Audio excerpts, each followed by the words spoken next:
नमस्ते दोस्तों, मैं हूं नीरज और आप देख रहे हैं बिहार स्टोरी। दोस्तों, इस वक्त मैं हूं बिहार के सबसे बड़े साहिवाल नस्ल के फार्म पर और ये कैंपस है दोस्त doctor Ranjit Kumar natural agriculture institute का। और हमारे साथ हैं इस संस्थान के संस्थापक डॉक्टर रंजीत कुमार जी। तो बहुत सारे बातें होगी जो हम इनसे जानेंगे इस संस्थान के बारे में, इस गौशाला के बारे में। तो सबसे पहले स्वागत है सर हमारे यूट्यूब चैनल पर आपका। नमस्कार। तो सर, ये नस्ल तो बहुत सारी हैं, बहुत सारी दूध देने वाली प्रजाति है, एचएफ है और फ्रिजियन है और भी बहुत सारी चीज़ें हैं। तो आपने साहिवाल को ही क्यों चुना? देखिए, साहिवाल जो है एक हमारा देसी नस्ल है, 4-5 उसमें से एक प्रमुख नस्ल है। और हम कोशिश कर रहे हैं कि एचएफ पे जगह पे देसी नस्ल का ही है जो पालन किसान लोग करें। एक तो इससे जनरेशन में काफ़ी चेंजिंग आएगा, बीमारियां अगर कम होगी तो जनरेशन सुरक्षित होगा। हर आदमी का प्रयास क्या होता है समाज में कि अच्छी तरह से रहें और स्वस्थ रहें। जो भी इकनॉमी है वो हेल्थ पे ही डिपेंड करता है। अगर आप बजट भी देखिएगा तो एजुकेशन और हेल्थ पे ही सरकारें भी है जो खर्च ज़्यादा फोकस करती है और खर्च भी करती है। तो हम भी एक सामाजिक आदमी हैं और काफ़ी संघर्ष करते रहते हैं समाज में लोगों के लिए।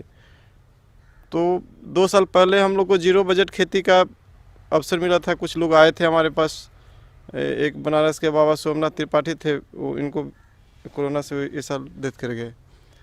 तो काफ़ी हम लोग 22 फरवरी को प्रोग्राम करते हैं यहाँ पे। तो हम लोग ने स्टार्टिंग में किसान लोग को एजुकेट करना चाहे कि आप है जो ऑर्गेनिक खेती कीजिए, लेकिन वो नहीं समझ पा रहे थे। बहुत मुश्किल हुआ 1 साल। मतलब हम माइक्रो फिनेंस करने का भी कोशिश किए कि आप हमसे 10,000 रुपये एडवांस लीजिए, आपका क्रॉप है जो महंगे दाम में है, जो बाज़ार में एक बिक्री हो जाएगा आपका। हमारे पास हर जगह देश विदेश हर जगह कॉन्टैक्ट्स हैं, लेकिन वो नहीं समझ पा रहे थे। तो फिर जो हमारे वो बाबा थे वो बोले कि आप रंजीत आप खुद ही शुरू करो पहले।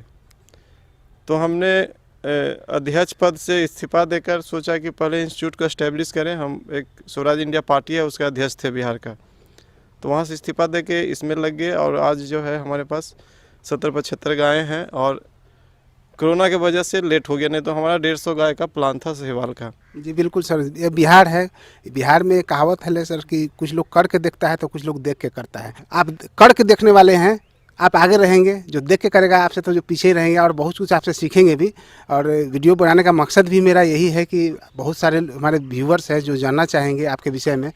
तो सर, जो आपके पास 75 गैया हैं जी, तो ये हरियाणा से लाए हैं या पंजाब से लाए हैं? ये देखिए, शुरू का जो है हम फजिल्का से लाए थे। ये पंजाब बॉर्डर पे है, पाकिस्तान से लगा हुआ है डिस्ट्रिक्ट है। और वो साहिवाल का पूरा वो है, वहाँ पे गुज्जर लोग हैं, मुस्लिम गुज्जर लोग जो पार्टीशन के बाद इंडिया की तरफ रह गए थे। उनका मुख्य पेशा गाय का ही है। आप वहाँ जाइएगा तो एक किसान के पास 500 गाय 600 गाय, उनको खेती की जगह पे गाय है। तो उन गुजरों के गांव में आप देखिएगा कि किसानी के नाम पे उनके पास सिर्फ गायें हैं। साहिवाल गाय किसी के पास 500 गाय 1000 गाय। और एक शोध हुआ था, इंडियन एग्रीकल्चर इंस्टीट्यूट के प्रोफेसर हैं वो RK सिंह, तो उन्होंने ये पाया कि जिन गुजरों के घर में गाय बंधी थी साहिवाल की, वहाँ पे 0% मैंने 0.1% कह सकते हैं कि रेयर केस में किसी के घर में डायबिटिक या कैंसर का जो है पेशेंट पाया गया। तो सरकारें भी समय समय पे शोध करते रहती है, लेकिन क्या है कि सारा चीज़ शोध में ही रह जाता है। पब्लिक उसको इम्प्लीमेंट करने का है जो फाइल में ही बना रहा था, बाहर नहीं निकल, मैंने कोशिश नहीं करता है। तो मेरे को बहुत आश्चर्य हुआ जब हम जीरो बजट फार्मिंग के लिए स्टार्टिंग में बात कर रहे थे। तो हमने बहुत सारे गौशाले देखे, गिर का देखे, ये देखे, लेकिन मेरे को लगा कि साहिवाल ज़्यादा अच्छी नस्ल है, क्योंकि एक तो साइज़ में भी सही है, ठीक ठाक है। और इसमें खान पीन में भी कोई ज़्यादा इसको खाना नहीं चाहिए, मतलब नॉर्मल खाना खा के रह सकती है। तो हमको लगा कि इसी पे इसको ब्रीडिंग को डेवलप किया जाए। बाकी हम राठी भी कुछ लाए हैं। जी बिल्कुल, मैं देख रहा हूँ सर, कुछ राठी भी है। लोग कह रहे हैं कि राठी विलुप्त हो रही है, तो मैं सोचा कि चलो हमारे बिहार में कुछ है गायें देसी, गंगा तिरी पर सर वगैरह है। लेकिन मैं कोशिश में लगा हूँ कि कुछ मिले तो मैं कुछ गैया और बुल को लाऊं कि उसका जो है संरक्षण करके ये करें। एक भाई साहब हमको भी कमेंट किए थे कि सर गंगा तिरी पर कुछ, गंगा तिरी के संरक्षण पर कुछ काम कीजिए। तो मैंने भी बोला था उनको कि सर ठीक है, एक शख्स हैं जो यहाँ पर साहिवाल गाय का बहुत बड़ा उनका फार्म है, तो उनसे मैं बात करूँगा। तो सर थोड़ा सा उन पर भी ध्यान दीजिए, गंगा तिरी पर। नहीं, हम पूरा ध्यान देंगे और हम लगे हुए हैं कि कोई प्योर ब्रीड मिले, क्योंकि हमारे ब्रोकर और जो सरकारी जो तंत्र है उन लोगों ने एचएफ पे पैसे फाइनेंस कर कर के बैंकों के साथ मिल के पंजाब के ब्रोकर और बिहार, हुआ क्या कि एक समय ऐसा आया कि एचएफ और ये जर्सी गाय ऐसे ही नहीं आया, एक बहुत बड़ा माफिया काम किया इस पर। सरकारी फंड को यूटिलाइज करने के लिए लोगों ने ज़बरदस्ती किसानों को घर पे लाला के बांध दिया कि हम आपको पैसा दे रहे हैं, सब्सिडी दे रहे हैं, और उनको एक कराया गया है कि आप यही गाय खरीदिए, एचएफ ही खरीदिए, जर्सी ही खरीदिए, बहुत ज़्यादा दूध देती है। जबकि आपको मैं कुछ गाय बताऊंगा कि यहाँ पे साहिवाल गाय है, मतलब एवरेज 18 से 20 लीटर दूध देने वाली है सुबह शाम 24 घंटे में। 24 घंटा में। मैंने बच्चे को पिलाकर हम 15 किलो 14 किलो 12 किलो हम दूध लेते हैं, तो इसका मतलब क्या हुआ, वो 17-18 किलो की गाय है। जबकि हम उसको सिंगल नहीं पाल रहे, हम जनरल पाल रहे हैं। अगर हम उसको सिंगल पालते हैं, उसको ज़्यादा सेवा होता और ज़्यादा ध्यान देते तो हो सकता है वो एक जर्सी को भी कम्पिटिट करती। तो ये भ्रांति है कि देसी गाय दूध कम देती है। और मैंने नेशनल इंडेक्स पढ़ा है जिसमें एचएफ और ये जर्सी का ये है डेयरी है, उसका भी 9 kg का एवरेज है।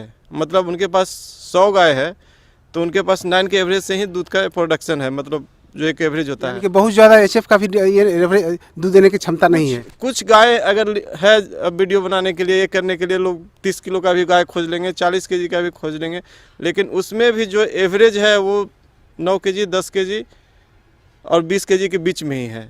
तो कुछ अधिक कीमत पे आप अगर गायें सिलेक्टेड कर लेते हैं तो आपके पास 20-25 kg की गाय हो जाती है, लेकिन एवरेज देखिएगा तो उसका भी 9-10 का ही है। और मैंने पिछले 1 साल से सर्वे किया है पूरे हिंदुस्तान में जितने भी देसी गाय की डेयरी है और जो पालन कर रहे हैं, ब्रीडिंग कर रहे हैं, तो उनका भी एवरेज 7.5 से 8 लीटर का है।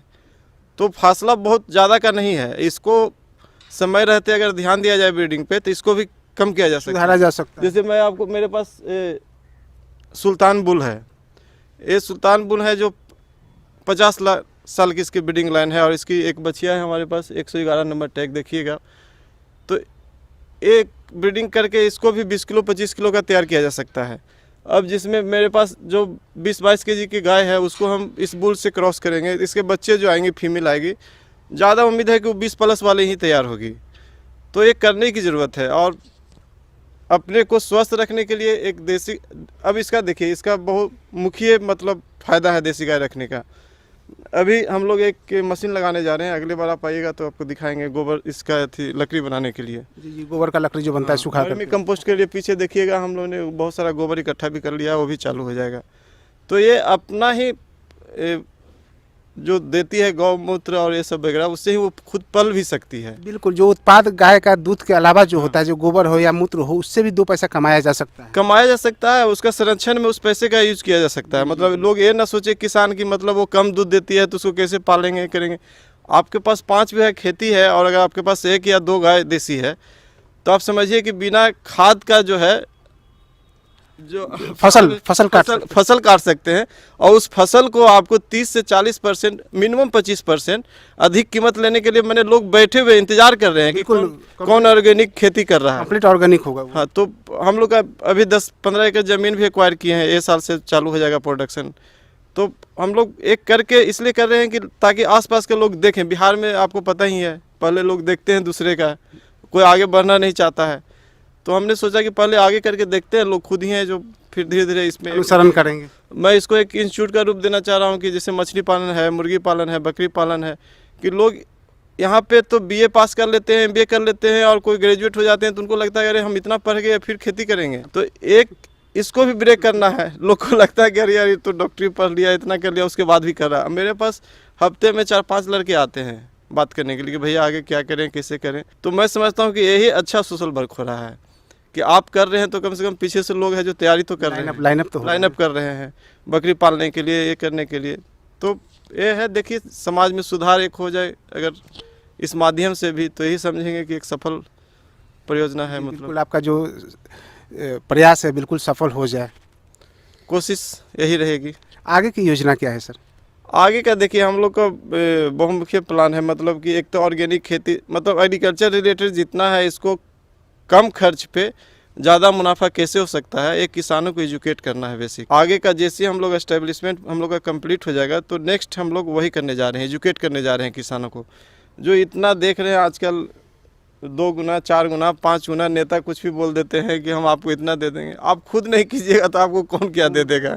और सब्सिडी के नाम पे 6,000 रुपया दे देंगे, 2,000 रुपया दे देंगे, इससे क्या होगा? कुछ नहीं होने जा रहा है। जब तक खुद से नहीं करेंगे। यहाँ से पटना चले जाइए बिना प्लानिंग का तो 2,000 रुपया पॉकेट में रहेगा, तो नाश्ता चाय पानी भाड़ा जोड़ के घर पे आइएगा तो 2,000 रुपया खत्म। लोग भाषण में बोल देते हैं कि हमने अकाउंट में 2,000 रुपया डलवा दिया किसानों को। क्या बात करते हैं हमको नहीं समझ में आता है। वो एक दिन में कहीं विजिटिंग कहीं जाते हैं अपना प्रोग्राम देने के लिए, तो उनका 2 लाख रुपये का बजट है एक दिन सिर्फ आने जाने के लिए। और ये तो मजाक है ना आज के डेट में कि हम 6,000 रुपया साल में दे रहे हैं, 2,000 रुपया दे रहे हैं। आप उनको सेल्फ इतना एजुकेट कर दीजिए कि वो खुद ही अपने आप को तैयार हो जाए, खुद ही अपना रोजगार पैदा कर उनको ले। गरीब मत बनाइए। ये अभी जो जितनी भी पॉलिसी है वो आपको एक गलत डायरेक्शन में ले जाने का एक तरीका है कि आप इनको कुछ दे दो, परजीवी बन जाए। ये परजीवी बन जाए, ये इसी उम्मीद में रहें और हमारा 5 साल किसी तरह से निकल जाए, तो ये कितना दिन चलेगा। इसलिए हमने एक्टिव पॉलिटिक्स से थोड़ा सा टाइम निकाल के हमने रिजाइन करके हम सोचा कि नहीं, पहले खुद करके लोगों को दिखाएं, तभी लोग को विश्वास भी होगा कि हो सकता है ऐसा फ़ायदा। अब समझिए कि दनियावा में लोग को कभी विश्वास नहीं था कि पटना में A2 मिल्क ऑर्गेनिक शुद्ध खाने वाले 110 रुपये हैं। अब कुछ किसान मेरे पास आते हैं कि भैया हमारा भी दूध महंगा बिकेगा।